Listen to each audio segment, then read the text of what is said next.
memories. Oh, hi. Didn't see you there. Man, it feels good to be back. And speaking of which, it is very exciting to be a Marvel fan right now because Spider-Man Brand New Day is around the corner. But despite all the hype that has been going on as of late, who is this webhead that a lot of people have actually cared about? First created in 1962 by comic book artist Steve Ditko and the late but legendary comic book writer Stan Lee, Spider-Man has become one of the most beloved characters in the Marvel Universe, with tons of comic book stories that inspired him.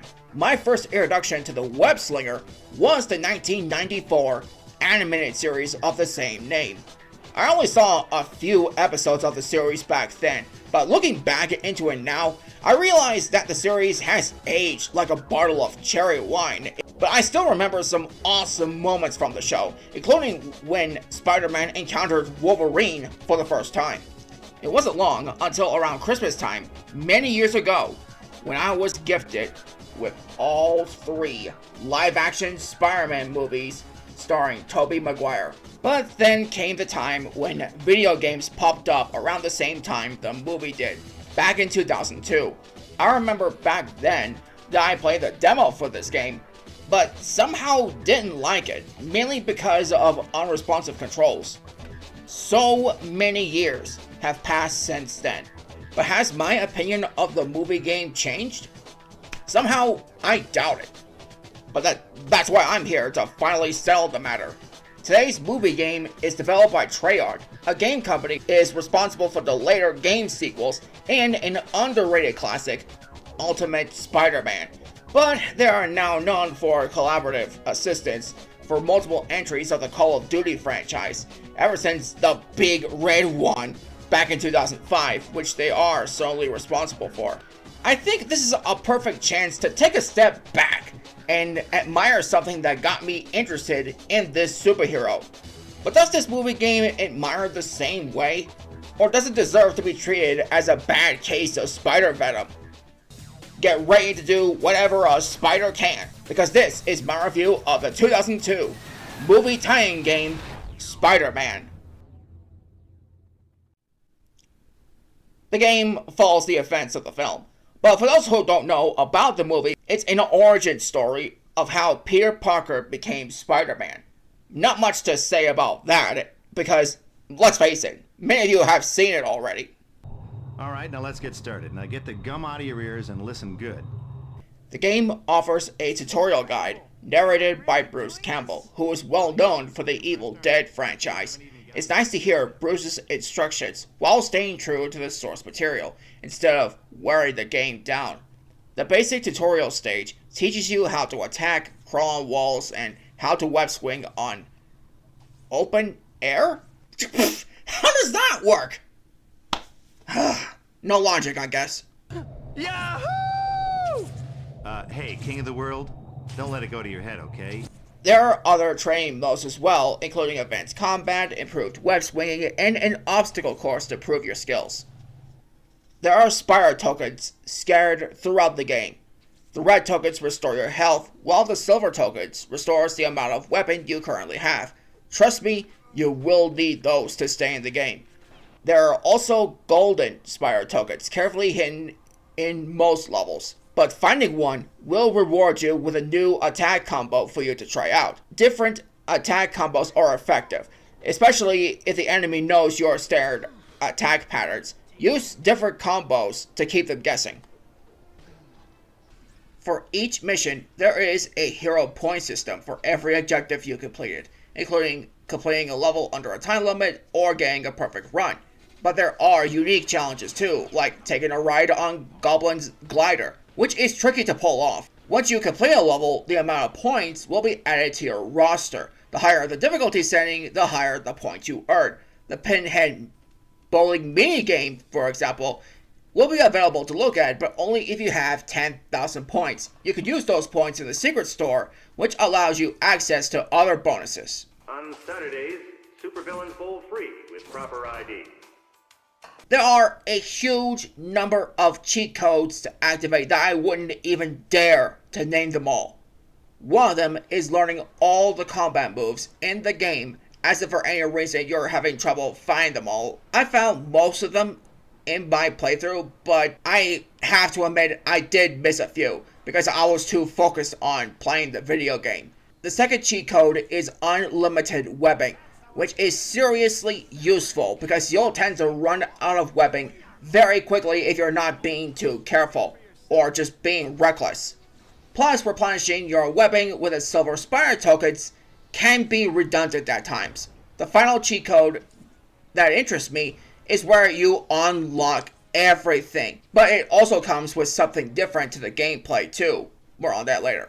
Once you've beaten the main story as Spider-Man, you'll unlock bonus features in the game, including a production art gallery in the makings of both the game and the movie that inspired it. There are also new costumes to unlock as well, including the Alex Ross design for both Spider-Man and the Goblin. I'm honestly glad with the suits designs we got now, but it is a nice touch though. It's never easy, is it? Who are you? No, wait. Let me guess. The Emerald Elf? Me? I'm just a concerned citizen helping to clean up our fair city. Next, there is an animation test for both Vulture and Shocker. Not sure why these are not included in the main story, but it's fine. Lastly, by finishing the game in Hero difficulty, you'll get a chance to play as the Green Goblin himself, equipped with his own traits, controls, and his own story campaign. I'm sure William Dafoe must be so proud of this. Only in the original Xbox version of the game, there are additional story missions involving Kraven the Hunter, whom of which Norman hired to get rid of Spider-Man. While the rest of the game ports have what we got now, this is like the second time that I've seen Xbox have given more gaming attention when no one else does. Then again, I may digress. The best level in the game, for me, was Coup d'etat. Tomato. While it does represent the party scene from the movie surprisingly well, I think the game did a great job speeding things along with the first boss battle against the Green Goblin, instead of facing him straight on and worrying about MJ later like what the movie did. Oi, this is seriously close. As a tiebreaker to be the worst level, but neither Vulture's Tower or Race Against Time make it as the worst. Why?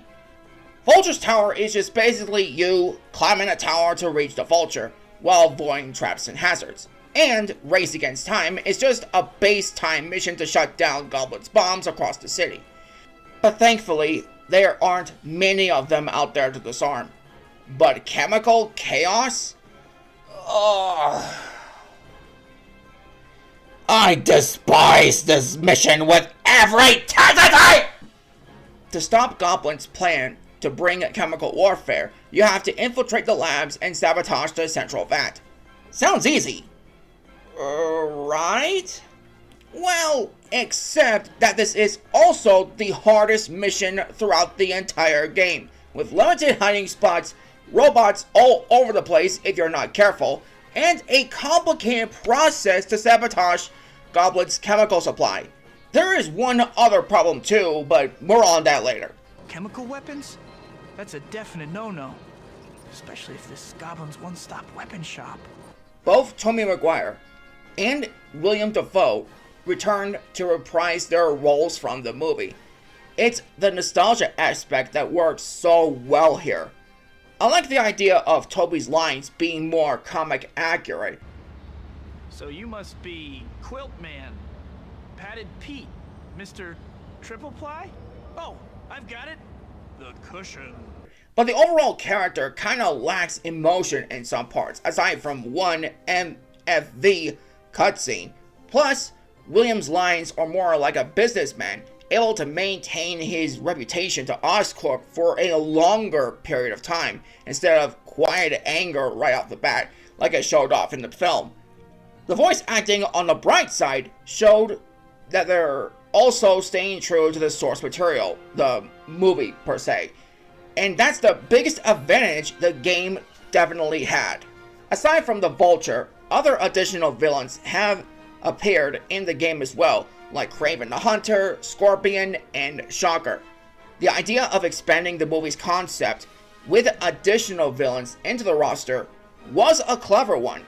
Each villain is unique and adds a certain amount of gameplay value. Kraven is the only villain in this game who doesn't contribute anything to the story, but for the most part, this idea holds up very well on the developer's case.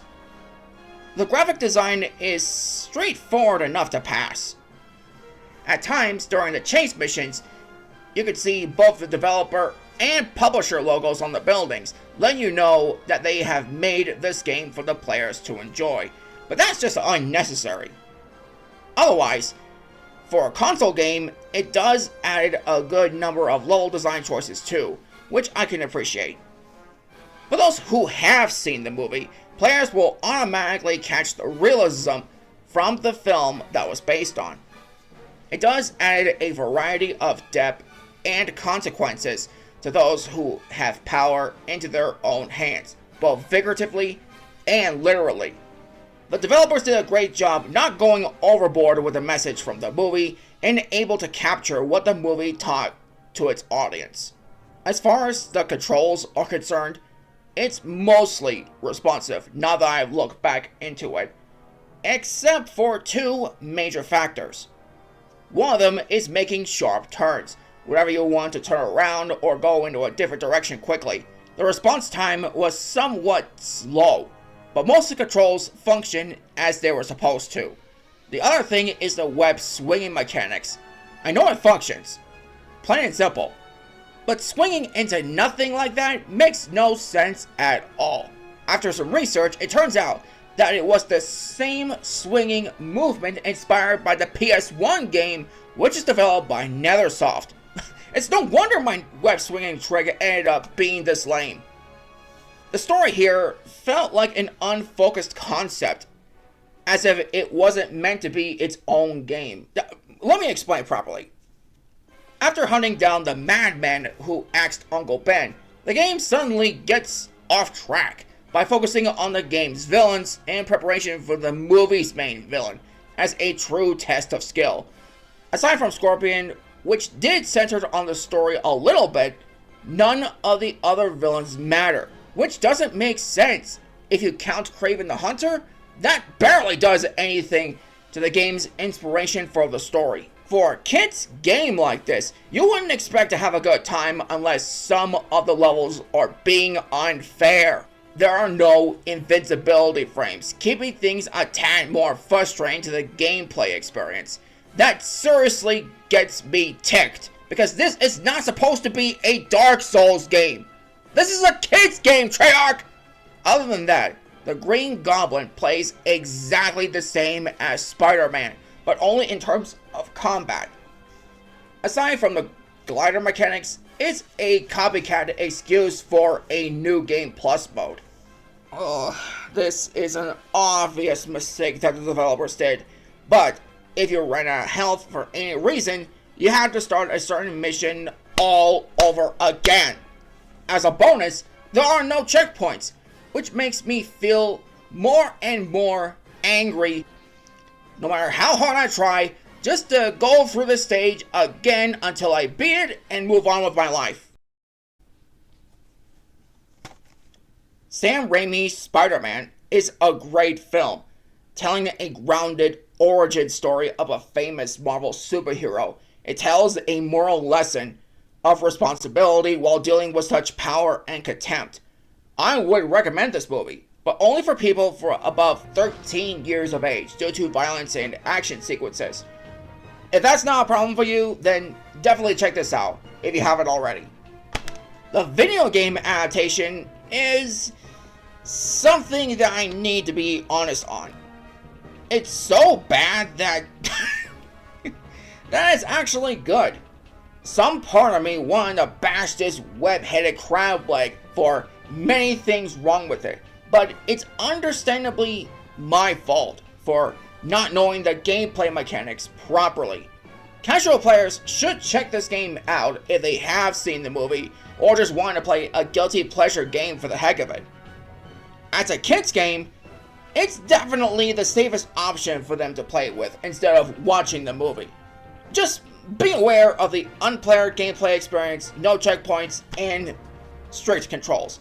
Other than those problems, kids should have a fun time with it.